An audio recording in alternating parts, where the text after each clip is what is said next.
This video is brought to you by AKSIAS. Good morning all of you. Welcome to AKSIAS. ఈరోజు మనము October 27కి సంబంధించిన current affairs ఒకసారి చూద్దాం. ఈ current అఫైర్స్ని మీకు ఈనాడు, సాక్షి, హిందూ మరియు ఇండియన్ ఎక్స్ప్రెస్ నుంచి సేకరించడం జరిగింది. సో ఈ current affairs UPSC civil service prelims examination point of వ్యూలో మరియు ఏపీపీఎస్సీ, టీఎస్పీఎస్సీ, గ్రూప్ 1 మరియు గ్రూప్ 2 ఎగ్జామినేషన్ పాయింట్ ఆఫ్ వ్యూలో ఎక్స్ప్లెయిన్ చేయడం జరుగుతుంది. దాంతోపాటు ఇతర కాంపిటేటివ్ ఎగ్జామ్స్ ఏవైతే ఉన్నాయో అన్ని కాంపిటేటివ్ ఎగ్జామ్స్కి ఉపయోగపడే విధంగా ప్రిలిమ్స్ ఫ్యాక్చువల్ ఇన్ఫర్మేషన్ కూడా మీకు ఇక్కడ ఇవ్వడం జరుగుతుంది. దాంతోపాటు డైలీ కొన్ని ఆబ్జెక్టివ్ క్వశ్చన్స్ కూడా ప్రొవైడ్ చేస్తాను. ఆ క్వశ్చన్స్ ఏవైతే ఉన్నాయో అది మీరు రెగ్యులర్గా ప్రాక్టీస్ చేయండి. సో ఈ కరెంట్ అఫైర్స్ని తెలుగు మీడియం అభ్యర్థులకు ఉపయోగపడే విధంగా ఇంగ్లీష్ న్యూస్ పేపర్స్ నుంచి కూడా సేకరించి సో వాటిని తెలుగులోకి ట్రాన్స్లేట్ చేసి క్లియర్గా ఎక్స్ప్లెయిన్ చేయడం అనేది జరుగుతుంది. కాబట్టి so prelims examination point of వ్యూలో ఇంపార్టెంట్ కీవర్డ్స్ మరియు దానికి సంబంధించిన సబ్జెక్ట్ టాపిక్స్ కూడా మీకు క్లియర్గా చెప్తాను. సో దాన్ని మీరు నోట్ డౌన్ చేసుకుంటే మీకు ఈజీగా కరెంట్ అఫైర్స్ స్కోర్ చేయడానికి అవకాశం అనేది ఉంటుంది. సో ఇక ఈరోజు కరెంట్ అఫైర్స్కి చూద్దాం ఒకసారి. ఇందులో ఉన్న ముఖ్యమైన కరెంట్ అఫైర్స్ ఫస్ట్ టాపిక్ ఒకసారి మనం చూసుకుంటే how China checked it's PM 2.5 levels అని ఒక ప్రధానమైన అంశం మనకి ఇక్కడ ఇవ్వడం జరిగింది. ఇది మనకు ఎన్విరాన్మెంట్ సబ్జెక్ట్లో భాగంగా దీన్ని చదువుకుంటాం. అయితే సో ఇక్కడ 2 కంట్రీస్ని కంపారిజన్ చేస్తూ ఒక ముఖ్యమైన ఆర్టికల్ ఇక్కడ ఇవ్వడం జరిగింది. సో ప్రస్తుతం మన భారతదేశంలో ఈ పొల్యూషన్ ఏదైతే ఉందో వాయు కాలుష్యానికి సంబంధించి ఈ PM 2.5 అనేది ఒక మెజర్గా తీసుకోవడం అనేది జరుగుతుంది. PM 2.5 అంటే సో గాలిలో ఉన్న సూక్ష్మ ధూళి కణాలను మనము పర్టిక్యులేట్ మ్యాటర్గా మనం ఇంగ్లీష్లో చదువుకోవడం జరుగుతుంది. PM 2.5 అంటారు దీన్ని. సో ప్రస్తుతం ఈ ఢిల్లీ NCR క్యాపిటల్లో ఈ PM 2.5 అనేది చాలా ఎక్కువగా ఉండడం మనం గమనించవచ్చును. సో దీనికి గల ప్రధానమైన కారణం కనుక తీసుకుంటే సో సరిహద్దు రాష్ట్రాలలో సో ఈ పంటల కాల్చివేత అనేది ఎక్కువగా ఉండడం వల్ల అక్కడ వాయు కాలుష్యం అనేది సో మనకు కొంత ఎక్కువగా కనిపిస్తుంది ఢిల్లీ పరిసర ప్రాంతాల్లో. సో అయితే ప్రస్తుతం మన భారతదేశము చైనాతో కంపారిజన్ చేసుకుంటే ఏ విధంగా ఉంది ఈ వాయు కాలుష్యం అనేది ఒకసారి మనం చూద్దాం. So 2 countries different ideas. So ఈ 2 దేశాలు ఈ వాయు కాలుష్యాన్ని తగ్గించడంలో సో డిఫరెంట్ ఐడియాస్ని ఇక్కడ అమలు చేయడం అనేది జరుగుతుంది. సో ఇక్కడ మన PM 2.5కి సంబంధించి ఇటీవల ఒక నివేదికను కూడా విడుదల చేయడం జరిగింది. సో ఆ నివేదిక వచ్చేసి State of Global Air 2020 report ఇది. So State of Global Air 2020 నివేదిక ప్రకారము ఇందులో మనకు ఈ PM 2.5 ఏ దేశాలలో ఏ విధంగా ఉందని సో ఈ నివేదికలో ఇవ్వడం జరిగింది. అయితే టాప్ 10 కంట్రీస్లో గనక మనం ఇక్కడ చూసుకుంటే ఈ టాప్ 10 కంట్రీస్లో PM 2.5 అనే ఎక్స్పోజర్లో చైనా అనేది లేదని ఇక్కడ ఈ నివేదిక మనకు ప్రధానంగా తెలియజేయడం అనేది జరుగుతుంది. అదే ఈ టాప్ 10 ప్లేస్లో సో మన భారతదేశం అనేది ఉంది. సో PM 2.5ను ఎక్స్పోజర్ చేయడంలో సో ప్రపంచంలో మన భారతదేశం టాప్ 10లో ఉంది, చైనా అనేది లేదు. సో దీనికి గల ప్రధానమైన కారణం గనక ఒకసారి మనం గమనిస్తే చైనా అక్కడ సో ఈ PM 2.5 లెవెల్స్ని తగ్గించడంలో అనేక రకమైన చర్యలను తీసుకోవడం అనేది జరిగింది. సో ఒకసారి మనం డేటా పరంగా ఒకసారి ఇక్కడ మనం గమనిస్తే so the state of Global Air 2020 released earlier this week shows that China is now among the top 30 countries for pollution exposure, but it still bears a huge health burden owing to demographic factors. So అక్కడ ఉన్న భౌగోళిక పరిస్థితుల వలన so చైనాలో so health burden అనేది చాలా ఎక్కువగా ఉందని, అయితే ఈ పొల్యూషన్ పరంగా తీసుకుంటే టాప్ 30 కంట్రీస్లో చైనా అనేది ఉందని ఈ నివేదిక మనకు తెలియజేయడం జరుగుతుంది. So China recorded 1.42 million premature deaths attributed to PM 2.5 exposures. So చైనాలో ఈ PM 2.5 ఎక్స్పోజర్ వలన సో 1.42 మిలియన్ల మరణాలు అనేవి సంభవిస్తున్నాయి. సో మన భారతదేశంలో కంపారిజన్ చేసుకుంటే ఇది చాలా ఎక్కువగా ఉందని మనం చెప్పుకోవచ్చును. సో మన భారతదేశంలో ఇది దాదాపుగా 9,80,000 మరణాలు అనేవి సంభవిస్తున్నాయి 2019 నివేదిక ప్రకారం.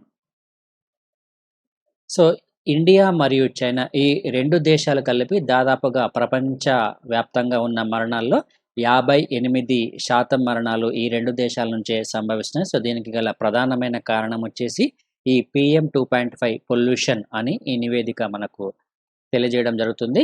అయితే ఇక్కడ చైనాతో కంపారిజన్ చేసుకుంటే అక్కడ కొంత మేరకు ఇంప్రూవ్‌మెంట్ ఉంది. సో చైనా యొక్క ఎయిర్ క్వాలిటీలో కొంత మేరకు లాస్ట్ 5-7 ఇయర్స్ నుంచి కొంత మేరకు ఇంప్రూవ్‌మెంట్ కనిపించిందని కూడా ఈ నివేదిక తెలియజేయడం జరుగుతుంది. So the average annual PM 2.5 concentration in China ranged from 45-75 micrograms per cubic metres.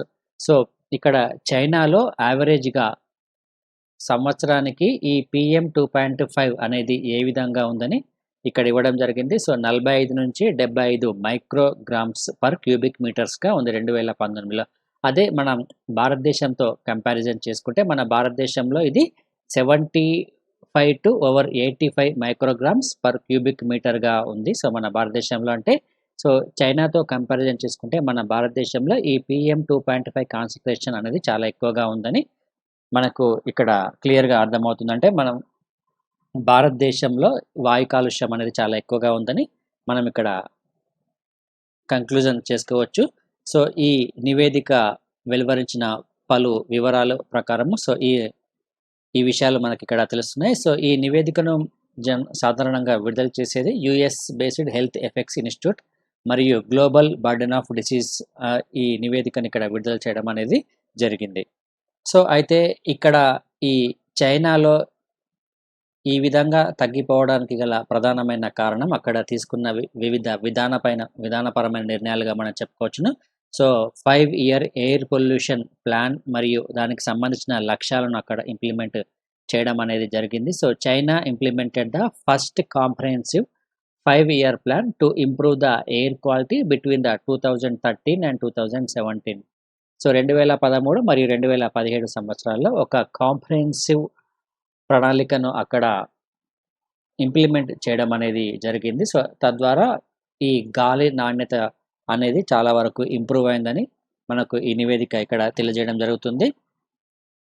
So between 2010 and 2019 outdoor PM 2.5 levels in China decreased by 30%. దాదాపుగా 30% వరకు తగ్గింది 2010 నుంచి 2019 మధ్య సంవత్సరంలో. అంటే చాలా వరకు ఈ PM 2.5 కాన్సంట్రేషన్ లెవెల్స్ అనేవి చాలా మేరకు తగ్గి సో గాలి యొక్క నాణ్యత అనేది పెరిగింది. సో చైనా తీసుకున్న ఇటువంటి సమగ్రమైన ప్రణాళిక వలన. సో అయితే ఇండియా మన భారతదేశం కనుక గమనిస్తే మన భారతదేశంలో కూడా నేషనల్ క్లీన్ ఎయిర్ ప్రోగ్రామ్ని 2019లో ప్రారంభించడం జరిగింది. సో నేషనల్ క్లీన్ ఎయిర్ ప్రోగ్రామ్ని.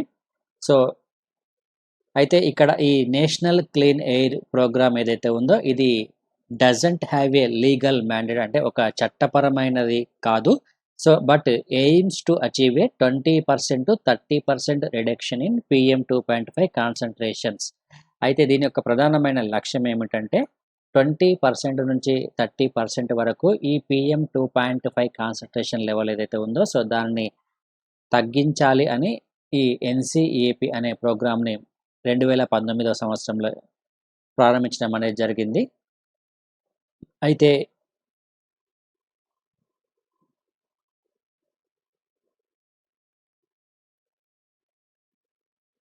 సో ప్రస్తుతం ఈ COVID-19 వలన ఈ నేషనల్ క్లీన్ ఎయిర్ ప్రోగ్రామ్ని సో అమలు చేయడంలో కొంత మేరకు సమస్యలు వచ్చాయని మనం గమనించవచ్చును. ఇటువంటి విధానపరమైన నిర్ణయాలు మాత్రమే కాకుండా సో వాతావరణ పరంగా సో మరింతగా మెరుగుపరిచేందుకు ఇటీవల BS6 వెహికల్స్ స్టాండర్డ్స్ను కూడా తీసుకురావడం అనేది జరిగింది. సో ఈ మోటార్ వాహనాలు ఏవైతే ఉన్నాయో ఈ మోటార్ వాహనాల ద్వారా వచ్చే వాయు కాలుష్యాన్ని తగ్గించడానికి కూడా ఇటువంటి నిర్ణయం అనేది తీసుకురావడం జరిగింది. సో ఇటీవల BS6 వెహికల్స్కి మాత్రమే పర్మిషన్ కూడా ఇవ్వడం అనేది జరుగుతుంది. సో దానికి సంబంధించి సో విధి విధానాలను పొల్యూషన్ కంట్రోల్ బోర్డు తీసుకురావడం అనేది జరిగింది. సో ఇటువంటి నిర్ణయాలు తీసుకోవడం వలన సో భారతదేశంలో కూడా భవిష్యత్తులో సో ఎయిర్ క్వాలిటీ విషయంలో మరింతగా ఇంప్రూవ్మెంట్ అయ్యే అవకాశం అనేది ఉంటుంది. సో అదేవిధంగా ఇక్కడ మరికొన్ని ఎగ్జాంపుల్స్ మనం ఇక్కడ గమనించాలి. సో చైనాకు మరియు ఇండియాకు మధ్య డిఫరెన్సెస్ ఇక్కడ ఇవ్వడం జరిగింది. So national action plan on air pollution prevention and కంట్రోల్ని చైనా 2013వ సంవత్సరంలో ప్రారంభించడం జరిగితే మన భారతదేశంలో నేషనల్ క్లీన్ ఎయిర్ ప్రోగ్రామ్ను 2019వ సంవత్సరంలో ప్రారంభించడం అనేది జరిగింది. అదేవిధంగా BS6 ఫ్యూయల్ ఎమిషన్ స్టాండర్డ్స్ కూడా తీసుకురావడం జరిగింది మన భారతదేశంలో. So most brick kilns NCR states have switched low emissions high efficiency zigzag technology. Delhi has implemented a graded response action plan, which ensures various emergency measures are taken when air pollution levels breach a certain threshold in the capital. భారతదేశ రాజధాని అయిన ఢిల్లీలో ఈ వాయు కాలుష్యాన్ని తగ్గించడానికి graded response action plan కూడా తీసుకురావడం అనేది జరిగింది. ఇటువంటి అంశాలను మనము మెయిన్స్లో కూడా ఎగ్జాంపుల్స్గా రాసే అవకాశం అనేది ఉంటుంది కాబట్టి ఇది మీరు ఖచ్చితంగా నోట్ డౌన్ చేసుకోండి.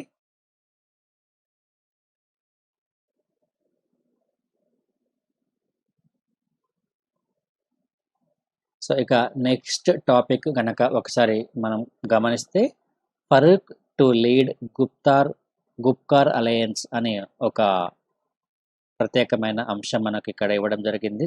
ఆర్టికల్ 370 రద్దు చేసిన తర్వాత జమ్మూ అండ్ కాశ్మీర్లో కీలకమైన పరిణామాలు చేసుకోవడం జరిగింది. ఆర్టికల్ 370 రద్దు తర్వాత అక్కడ ఉన్న ముఖ్యమైన నేతలు ఎవరైతే ఉన్నారో ఆ నేతలను గృహ నిర్బంధంలో కూడా ఉంచడం జరిగింది. ప్రివెన్షన్ డిటెక్షన్ కింద వారిని అటెన్షన్ కూడా అరెస్ట్ చేయడం అనేది జరిగింది. ఆర్టికల్ 370 పునరుద్ధరణ లక్ష్యంగా జమ్మూ అండ్ కాశ్మీర్లో ప్రస్తుతం 7 ప్రధాన పార్టీలతో ఒక ప్రజా కూటమిని ఏర్పాటు చేయడం అనేది జరిగింది. దీనికి చైర్మన్గా నేషనల్ కాన్ఫరెన్స్ అధ్యక్షుడు ఫరూక్ అబ్దుల్లాను ఏకగ్రీవంగా ఎంపిక చేసుకోవడం అనేది జరిగింది. దీనినే మనము people's alliance for Gupkar declaration అని పిలవడం జరుగుతుంది ప్రస్తుతం. దీని యొక్క ప్రధానమైన లక్ష్యం ఏమిటంటే ఆర్టికల్ 370 ఏదైతే ఉందో ఆ ఆర్టికల్ 370 పునరుద్ధరణ ప్రధానమైన లక్ష్యంగా ఈ 7 పార్టీలు కలిసి ఒక కూటమిగా ఏర్పాటు కావడం అనేది జరిగింది. దీనికి అధ్యక్షుడు ఎవరంటే ఫరూక్ అబ్దుల్లా. అదేవిధంగా కూటమికి డిప్యూటీ చైర్మన్ ఎవరంటే PDP అధ్యక్షురాలైన మెహబూబా ముఫ్తీ డిప్యూటీ చైర్మన్గా ఉంటారు.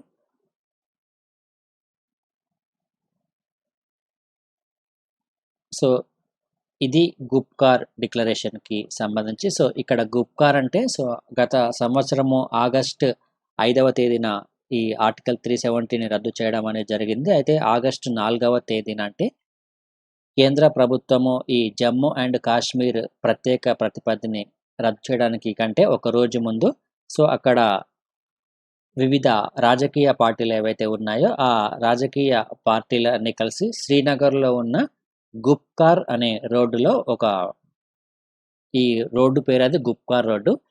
ఈ రోడ్డులో ఉన్న ఈ ఫరూక్ అబ్దుల్లా గృహంలో సమావేశం అవ్వడం అనేది జరిగింది. జమ్మూ కాశ్మీర్కి ప్రత్యేక ప్రతిపత్తిని కల్పించే ఆర్టికల్ 370ని సమర్థిస్తూ ఒక సంయుక్త ప్రకటనను కూడా జారీ చేయడం అనేది జరిగింది. దీనినే గుప్కార్ డిక్లరేషన్గా పిలవడం అనేది జరుగుతుంది. అంటే ఆర్టికల్ 370 అనేది యథావిధిగా ఉండాలని వీరి యొక్క ప్రతిపాదన అని మనం చెప్పుకోవచ్చును. ప్రస్తుతం ఒక సంవత్సరం తర్వాత ఆల్మోస్ట్ 1 year తర్వాత మళ్ళీ ఈ నేతలు సమావేశం అవ్వడం అనేది జరిగింది. వీరంతా కలిసి ఒక సంయుక్త ప్రకటన కూడా చేయడం అనేది జరిగింది. ఈ ఆర్టికల్ 370ని పునరుద్ధరించాలి అని. ఈ సమావేశం యొక్క డిక్లరేషన్ని గుప్కార్ డిక్లరేషన్ 2గా వ్యవహరించడం అనేది జరుగుతుంది. లాస్ట్ ఇయర్ జరిగింది గుప్కార్ డిక్లరేషన్ 1, ప్రస్తుతం జరిగింది గుప్కార్ డిక్లరేషన్ 2. ఇక నెక్స్ట్ టాపిక్ తీసుకుంటే PM ఇనాగ్రేట్స్ 3 గుజరాత్ ప్రాజెక్ట్స్ అని మనకు ఇక్కడ ఒక అంశం ఇక్కడ ఇవ్వడం జరిగింది. ప్రధానమంత్రి నరేంద్ర మోడీ గుజరాత్లో 3 ప్రాజెక్ట్స్ని లాంచ్ చేయడం అనేది జరిగింది. Prime Minister Narendra Modi inaugurated 3 projects in his home state Gujarat.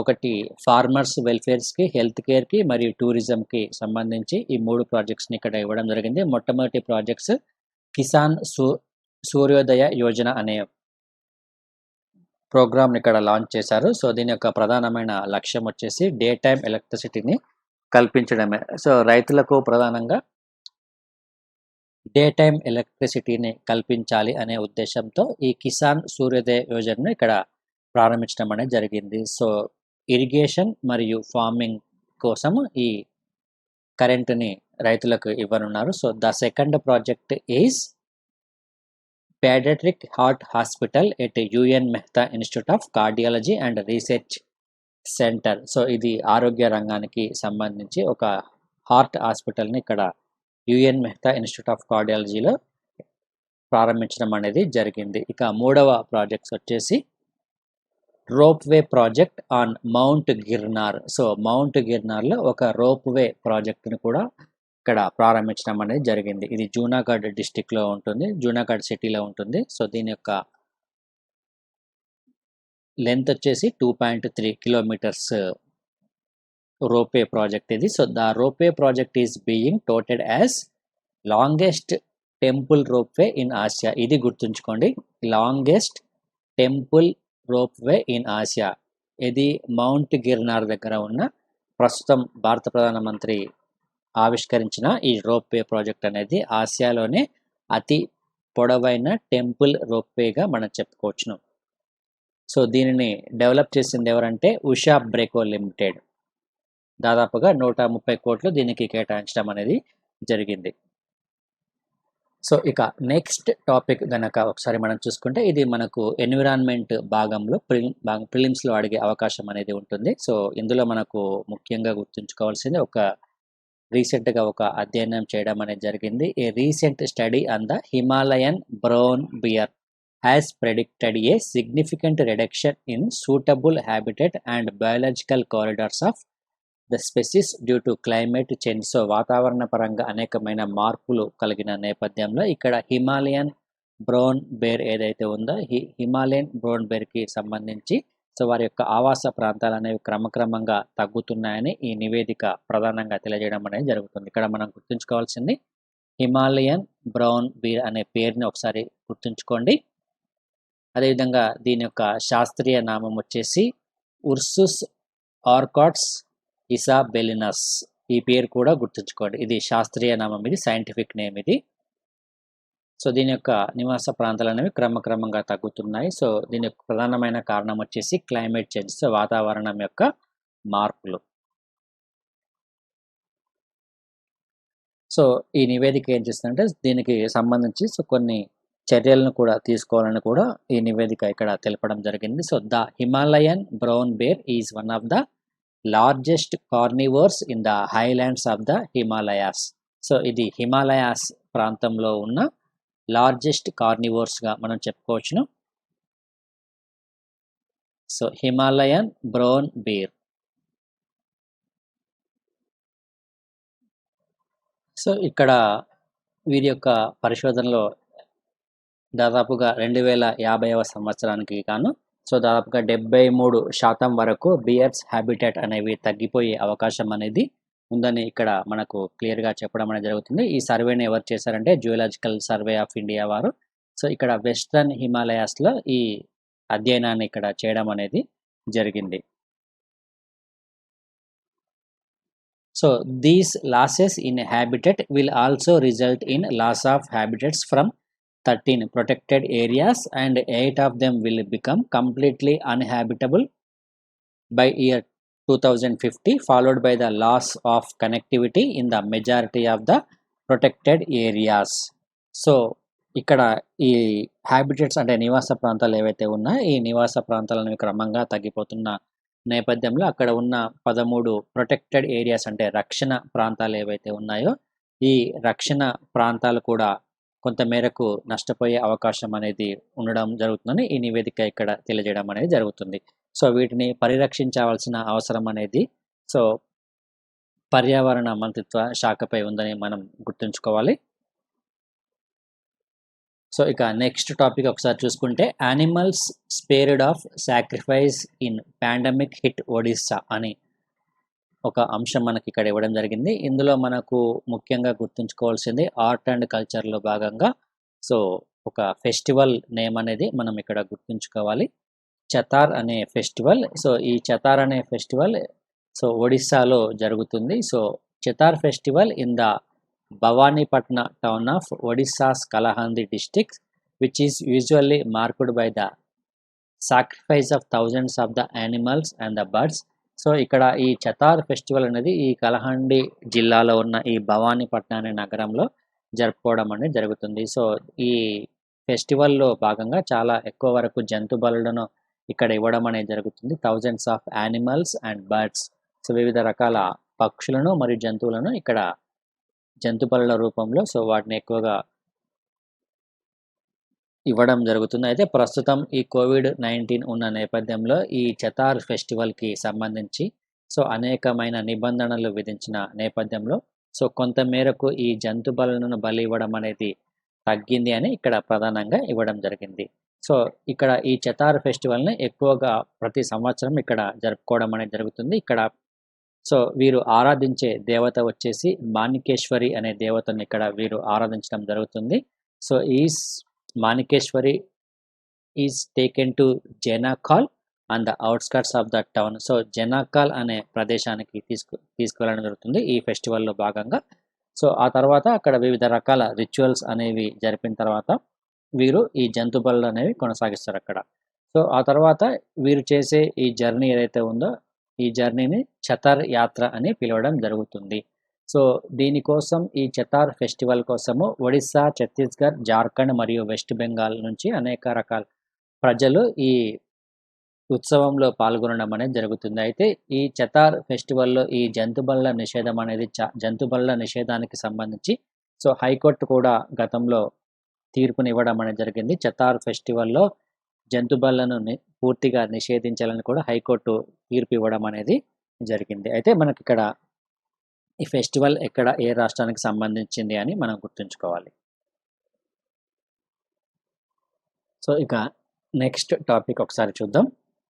Evidence of dairy production in the Indus valley civilisation అని ఒక ప్రధానమైన అంశం మనకి ఇక్కడ ఇవ్వడం జరిగింది. సో మనకు ఇప్పుడు వచ్చే ఈ ప్రిలిమ్స్ ఏదైనా కాంపిటేటివ్ ఎగ్జామ్స్ ఏపీపీఎస్సీ కానీ యూపీఎస్సీ కానీ సో అందులో మనకు ఖచ్చితంగా ఇండస్ వ్యాలీ సివిలైజేషన్ గురించి క్వశ్చన్స్ అడిగే అవకాశం అనేది ఉంటుంది. ఎందుకంటే 2020 ఇయర్ ఏదైతే ఉందో ఆ ఇయర్ను మనము ప్రత్యేకంగా చెప్పుకోవచ్చు. సో 2020 ఇయర్ వచ్చేసి ఈ ఇండస్ వ్యాలీ సివిలైజేషన్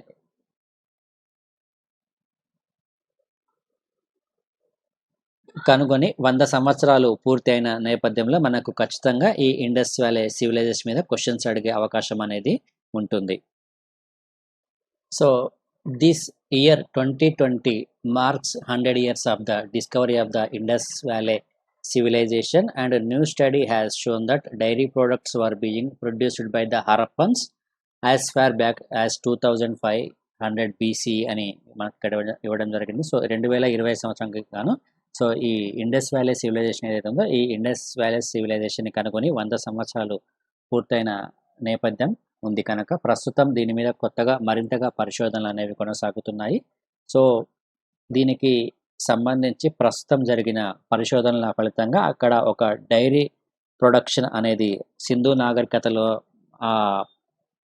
నాగరికత ఉన్న కాలంలోనే ఈ డైరీ ప్రొడక్షన్ అనేది ఉందని ఈ పరిశోధన ద్వారా ప్రధానంగా తెలియజేయడం అనేది జరిగింది. సో భారతదేశంలో దాదాపుగా 2500 సంవత్సరానికి పూర్వమే హరప్ప అనే ప్రాంతంలో ఈ డైరీ ప్రొడక్షన్ అనేది ఉంది.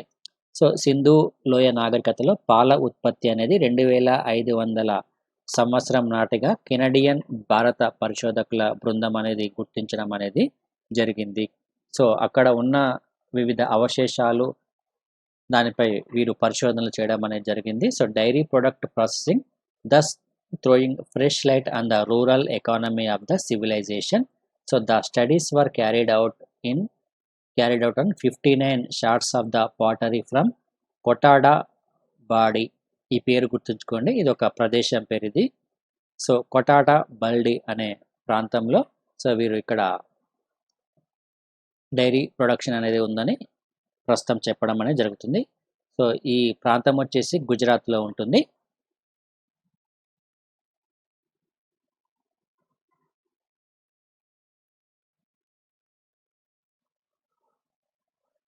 సో ఇక్కడ ఇది గుజరాత్లో ఉన్న ఒక గ్రామీణ ప్రాంతం, ఇది కొటాటా బండి అనేది. సో ఇక్కడ ఈ పురావస్తు అవశేషాల్లో భాగంగా ఇక్కడ లభించిన ఈ పార్ట్స్ అంటే కుండలు ఏవైతే ఉన్నాయో ఆ కుండల ముక్కలలోని అవశేషాల ఆధారంగా ఒక పరమాణు రసాయన విశ్లేషణ ఆధారంగా ఈ వివరాలను ఇక్కడ వెల్లడించడం అనేది జరిగింది. సో అక్కడ అధ్యయనం చేసిన దాదాపుగా 59 షాంపిల్స్లో 22 షాంపిల్స్లో దాదాపుగా ఈ పాడి పరిశ్రమకు సంబంధించి లిపిడ్స్ ఏవైతే ఉన్నాయో ఆ లిపిడ్స్ల ఉనికిని కనుగొనడం అనేది జరిగింది. సో ఇక్కడ వీరు ఉపయోగించిన ప్రక్రియ వచ్చేసి స్థిరమైన ఐసోటోప్ విశ్లేషణ ప్రక్రియ ద్వారా సో పరిశోధకులు ఈ పాడి పరిశ్రమ కోసం ఉపయోగించే ఒక రెమినెంట్ అనే రకాన్ని కూడా గుర్తించడం అనేది జరిగింది. సో ఇక్కడ ఈ పాడి పరిశ్రమలో ముఖ్యంగా మేకలు, గొర్రెలు కాకుండా ఆవులు, గేదె వంటి పశువులు కూడా ఉన్నాయని ఈ పరిశోధనలో వీరు వెల్లడించడం జరిగింది.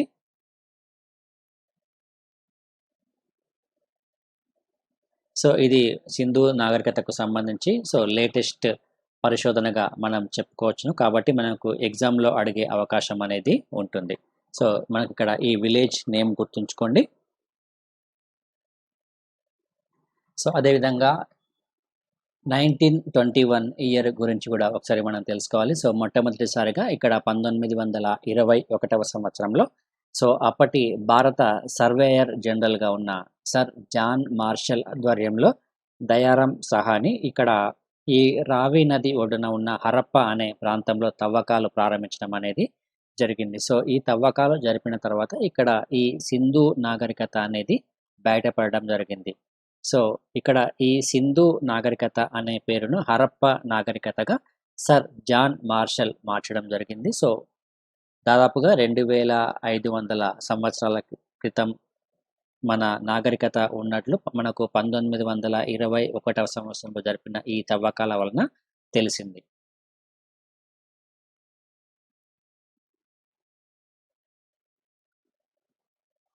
సో ఇక నెక్స్ట్ టాపిక్ ఒకసారి చూసుకుంటే centre promises law to check stubble burning అని ఒక అంశం మనకి ఇక్కడ ఇవ్వడం జరిగింది. సో మనకు ఎక్కువగా ఈ పంజాబ్, హర్యానా ప్రాంతాల్లో సో ఎక్కువగా ఈ వరి పంటను ఎక్కువగా కాల్చడం అనేది జరుగుతుంది. సో పంట పూర్తయి కోతకు వచ్చిన తర్వాత సో మిగిలిన అవశేషాలు ఏవైతే ఉన్నాయో ఆ అవశేషాలను ఎక్కువగా ఇక్కడ కాల్చివేయడం అనేది జరుగుతుంది. దీని వలన ఇక్కడ ఢిల్లీ పరిసర ప్రాంతాల్లో వాయు కాలుష్యం అనేది చాలా విపరీతంగా పెరుగుతున్న నేపథ్యంలో సో కేంద్ర ప్రభుత్వం ఒక నిర్ణయాన్ని తీసుకుందని మనం చెప్పుకోవచ్చు ప్రస్తుతం. సో ఈ వాయు కాలుష్యాన్ని అదుపులోకి చేయడానికి ఒక చట్టాన్ని కూడా తీసుకురానున్నట్లు కేంద్ర ప్రభుత్వం ప్రకటించడం జరిగింది. So the centre will bring in a law to address air pollution and check stubble burning in Delhi as well as surrounding national capital region. So the Supreme Court was informed on Monday. So ఈ ఢిల్లీ పరిసర ప్రాంతాల్లో వాయు కాలుష్యాన్ని తగ్గించడానికి మరియు ఈ stubble burning ఈ పంటల కాల్చివేత ఏదైతే ఉందో ఈ పంటల కాల్చివేతను కూడా తగ్గించడానికి ఒక చట్టాన్ని తీసుకురానుంది కేంద్ర ప్రభుత్వం. సో అయితే ఇక్కడ ఈ ఢిల్లీ పరిసర ప్రాంతాల్లో ఈ వాయు కాలుష్యం ఏదైతే ఉందో దీన్ని కంట్రోల్ చేయడానికి ఆల్రెడీ ఒక ప్రణాళికను కూడా రూపొందించడం అనేది జరిగింది. సో గ్రేడెడ్ యాక్షన్ ప్లాన్ రూపొందించడం అనేది జరిగింది. దాంతోపాటు వివిధ రకాల కార్యక్రమాలు కూడా ఢిల్లీ ప్రభుత్వం గతంలో తీసుకురావడం అనేది జరిగింది. సో ప్రస్తుతం ఒక చట్టాన్ని రూపొందిస్తే సో దానికి ఒక చట్టబద్ధత ఏర్పడి సో ఇక్కడ ఈ స్టబుల్ బర్నింగ్ పైన కొన్ని చర్యలు తీసుకునే అవకాశం కూడా ఉంటుంది.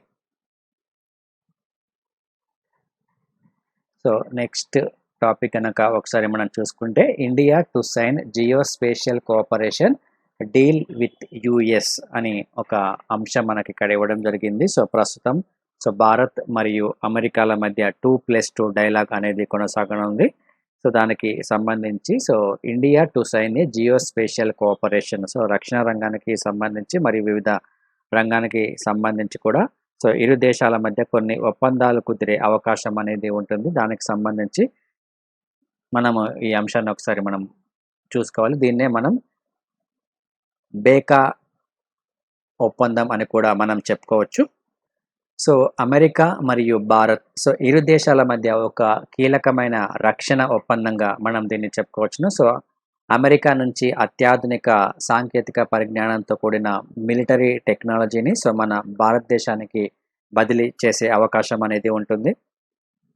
మరియు భూ భౌగోళిక చిత్రాల వినియోగానికి సంబంధించిన ఒప్పందం కూడా ఇందులో భాగంగా ఉందని మనం చెప్పుకోవచ్చును. సో దీన్నే మనము so basic exchange and cooperation agreement అని మనం చెప్పుకుంటాం. So BECA, so basic exchange and cooperation agreement for geospatial cooperation during the 2+2 ministerial dialogue.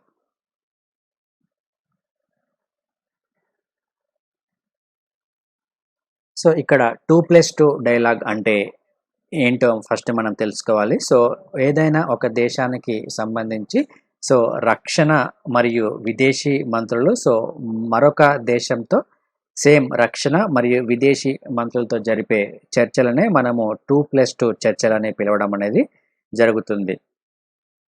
So ఏదైనా ఒక దేశము తమకు అత్యంత కీలకమని భావించిన నేపథ్యంలో సో మరొక దేశంతో ఇలాంటి సమావేశాలు జరపడం అనేది జరుగుతుంది. సో ఈ రెండు దేశాల మధ్య ఉన్నత స్థాయిలో నిర్ణయాలు తీసుకునేందుకు ఈ 2+2 చర్చలు అనేవి చాలా కీలకంగా మారనున్నాయి.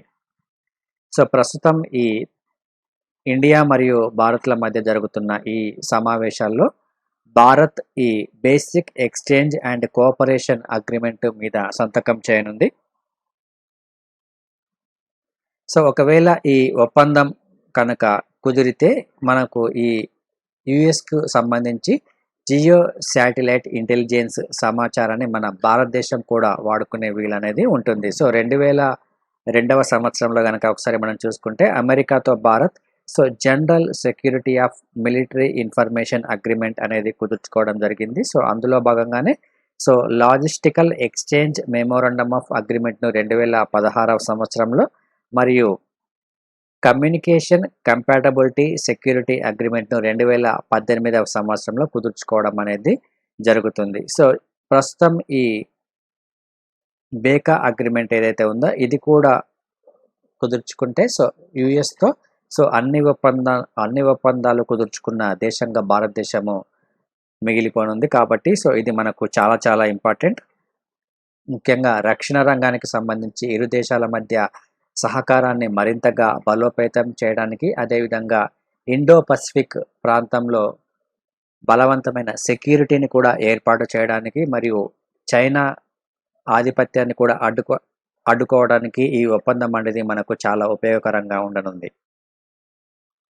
సో ఇక నెక్స్ట్ టాపిక్ చూసుకుంటే so responsible fuel pricing needed అనే ఒక అంశం మనకి ఇక్కడ కనిపిస్తుంది. సో ఇంధన రంగానికి సంబంధించి సో ప్రధానమంత్రి నరేంద్ర మోడీ ఒక కీలకమైన వ్యాఖ్యలు కూడా ఇక్కడ చేయడం అనేది జరిగింది. సో ప్రస్తుతం ఈ కరోనా వైరస్ మహమ్మారి ఏదైతే ఉందో దీని వలన ఆర్థిక వ్యవస్థ అనేది కొంత మేరకు కుంగిపోయినప్పటికీ సో అంతర్జాతీయంగా వినియోగం పడిపోయిన సమయంలో సో ఇంధనానికి మళ్ళీ డిమాండ్ పెరిగేందుకు భారత్ తన యొక్క సపోర్టుగా నిలవడం జరుగుతుందని సో ప్రధానమంత్రి నరేంద్ర మోడీ ఇక్కడ పేర్కొనడం అనేది సో జరిగింది. సో అంతర్జాతీయ ఏజెన్సీలు ఏవైతే ఉన్నాయో ఆ అంతర్జాతీయ ఏజెన్సీల యొక్క అంచనాలను కూడా ఇక్కడ ముఖ్యంగా ప్రస్తావించడం జరిగింది. So global energy producers must pursue more responsible pricing policies and India needs affordable and reliable energy sources.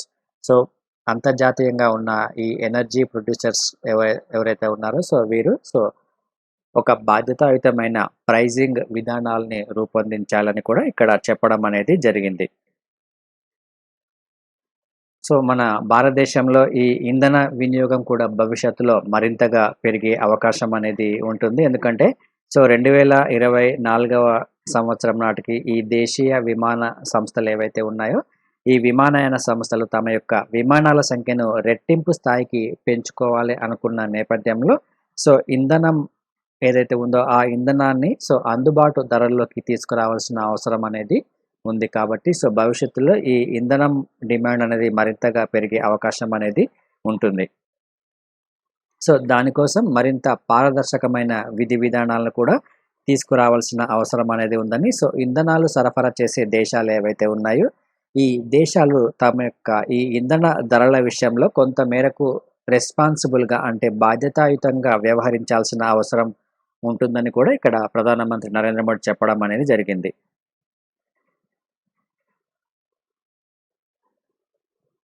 So అదేవిధంగా 2019 exploration and licensing policy has shifted the focus from revenue to production maximization.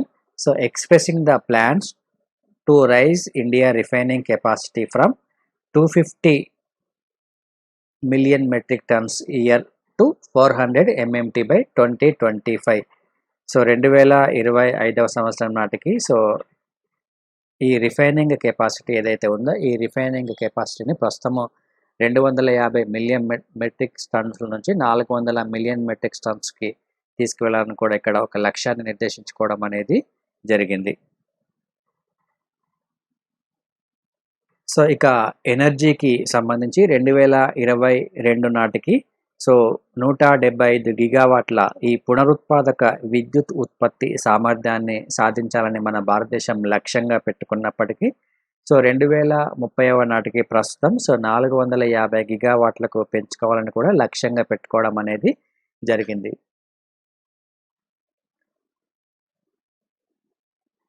ఇక next topic ఒకసారి చూద్దాం. వైఎస్ఆర్ రైతు భరోసా అనే ఒక పథకాన్ని ఇక్కడ launch చేయడం అనేది జరిగింది ఆంధ్రప్రదేశ్ రాష్ట్రంలో. సో దాదాపుగా ఆంధ్రప్రదేశ్ రాష్ట్రంలో ఉన్న 50.47 లక్షల రైతు కుటుంబాలకు సో రెండవ సంవత్సరము పెట్టుబడి కోసం దాదాపుగా 6,797 కోట్లను ఇందులో విడుదల చేయనున్నారు. సో వైఎస్ఆర్ రైతు భరోసా అనే పథకంలో భాగంగా సో దానికి సంబంధించిన వివరాలు ఇక్కడ ఇవ్వడం జరిగింది. సో మొదటి విడత ప్రస్తుతం రెండవ విడత అనేది కొనసాగుతుంది. మొదటి విడతలో ఈ ఖరీఫ్ పంట వేసే ముందు 7,500 రూపాయలు అందించడం అనేది జరిగింది. సో ప్రస్తుతం రెండవ విడతలో అక్టోబర్ నెలలో ఈ ఖరీఫ్ పంట కోత సమయం ఉన్న నేపథ్యంలో అదేవిధంగా రబీ పంట అనేది వస్తుంది. సో దీనికోసం 4,000 రూపాయలను రైతుకు ఇవ్వనున్నారు. సో ఇక మూడవ విడతలో 2,000 రూపాయలు ఇస్తారు. సో మొత్తం ఎన్ని విడతలు అంటే 3 విడతల్లో రైతుకు ఈ పెట్టుబడి సహాయం అనేది 13,500 రూపాయలు అందజేయడం అనేది జరుగుతుంది. సో ఇది ఈ పథకానికి సంబంధించి.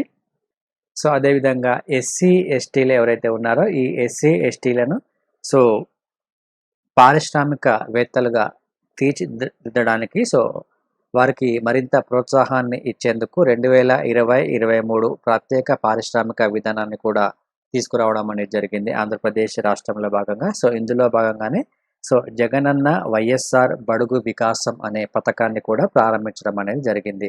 సో జగనన్న వైఎస్ఆర్ బడుగు వికాసం అనే కార్యక్రమం దీని ఎవరి కోసం అంటే ఎస్సీ ఎస్టీలు ఎవరైతే ఉన్నారో సో వీరిని శ్రామికుల నుంచి పారిశ్రామికవేత్తలుగా తీర్చిదిద్దేందుకు ఈ పథకాన్ని ఉద్దేశించడం అనేది జరిగింది. సో ఇక్కడ ఈ పథకంలో భాగంగా సో ఏపీఐఐసి ఇండస్ట్రియల్ పార్కుల్లో 16.2% ఎస్సీలకు మరియు 6% ఎస్టీలకు భూములను కేటాయించడం అనేది జరుగుతుంది.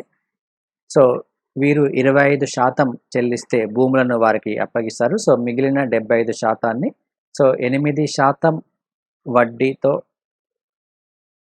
8 సంవత్సరాల్లో చెల్లించే అవకాశాన్ని కూడా కల్పించడం జరిగింది. మరియు 100% స్టాంపు డ్యూటీ మరియు ట్రాన్స్ఫర్ డ్యూటీని కూడా రీఎంబర్స్మెంట్ చేస్తారు.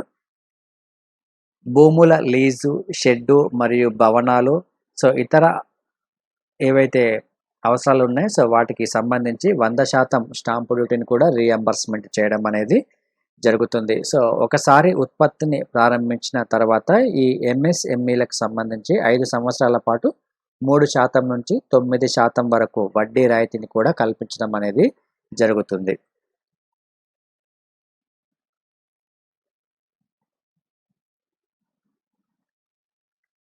సో ఇది ఈరోజు మనకు ఉన్న కరెంట్ అఫైర్స్. సో ఇక ఈరోజు క్వశ్చన్స్ ఒకసారి చూద్దాం. First question, recently Tribes India e marketplace initiative is launched by which of the following. So కింద మనకు 4 ఆప్షన్స్ ఇవ్వడం జరిగింది, కరెక్ట్ సమాధానం గుర్తించండి. ఇక second question, which of the following statements correct with respect to the environment pollution control authority. So కింద 2 statements ఇవ్వడం జరిగింది. సో ఈ 2 స్టేట్మెంట్స్ చదివి కరెక్ట్ సమాధానం ఏంటో గుర్తించండి. ఇక third question, Eriocaulon parvicephalum and Eriocaulon and karaavalense so were in the news recently. So ఇక్కడ ఈ 2 ఏవైతే ఉన్నాయో ఈ 2 సైంటిఫిక్ నేమ్స్. సో ఈ నేమ్స్ ఇలానే ఉంటాయి. సో ఈ క్వశ్చన్కి సంబంధించి కింద మనకు 4 ఆప్షన్స్ ఇవ్వడం జరిగింది. ఇందులో మనకు కరెక్ట్ సమాధానం గుర్తించింది. ఆల్రెడీ మనకు కరెంట్ అఫైర్స్లో ఇంతకుముందు చెప్పడం జరిగింది ఈ 2 పదాల గురించి. ఇవి రీసెంట్గా మనకు కరెంట్ అఫైర్స్లో వచ్చినాయి. సో కరెక్ట్ సమాధానం ఒకసారి గుర్తించండి. So AKS, IAS, UPSC civil service ఎగ్జామినేషన్స్కి జనరల్ స్టడీస్, ప్రిలిమ్స్ మరియు మెయిన్స్ కోచింగ్ ప్రొవైడ్ చేస్తుంది. దాంతోపాటు సివిల్ సర్వీస్ యాప్టిట్యూడ్ టెస్ట్కి ప్రత్యేకమైన కోచింగ్ అనేది అవైలబుల్గా ఉంటుంది. ఇక ఆప్షనల్ సబ్జెక్ట్స్ ఏవైతే ఉన్నాయో ఆ ఆప్షనల్ సబ్జెక్ట్స్ కూడా కోచింగ్ అనేది ఉంటుంది. ఇందులో మనం ప్రొవైడ్ చేసే ఆప్షన్స్ వచ్చేసి sociology, political science, public administration, anthropology, Geography, Telugu literature. దాంతోపాటు టెస్ట్ సిరీస్ కూడా మీకు అవైలబుల్గా ఉంటుంది. ప్రిలిమ్స్ మరియు mains test series 2021, prelims test series మరియు మెయిన్స్ టెస్ట్ సిరీస్ 2020 అవైలబుల్గా ఉంటుంది. ఇక ఏపీపీఎస్సీ మరియు టీఎస్పీఎస్సీకి సంబంధించి గ్రూప్ 1 మరియు గ్రూప్ 2 కోచింగ్ ఇది తెలుగు మరియు ఇంగ్లీష్ మీడియంలో ప్రొవైడ్ చేయడం జరుగుతుంది. ప్రస్తుతం ఆన్లైన్ కోచింగ్ అనేది కొనసాగుతుంది. సో దీనికోసం మీరు ఎన్రోల్ చేసుకోవాలంటే గూగుల్ ప్లే స్టోర్ నుంచి ఏకేఎస్ ఐఏఎస్ ఎడ్యునేషన్ అనే యాప్ను డౌన్లోడ్ చేసుకోండి. ఇక ఏపీపీఎస్సీ గ్రూప్ 1 టెస్ట్ సిరీస్ ఇందులో మొత్తం 25 టెస్ట్లు ఉంటాయి. దాంతోపాటు డిస్కషన్ వీడియోస్ కూడా మీకు ప్రొవైడ్ చేయడం అనేది జరుగుతుంది. సో ఇది మనకు ఈరోజు ఓవరాల్గా ఉన్న కరెంట్ అఫైర్స్. ఈ కరెంట్ అఫైర్స్ మీకు డైలీ అప్డేట్ కావాలంటే ఏకేఎస్ ఐఏఎస్ ఎడ్యునేషన్ యాప్ నుంచి డౌన్లోడ్ చూసుకోవచ్చు. మరియు ఏకేఎస్ ఐఏఎస్ యూట్యూబ్ ఛానల్ కూడా సబ్స్క్రైబ్ చేసుకోండి. Thank you friends, thank you. This video is brought to you by AKSIAS.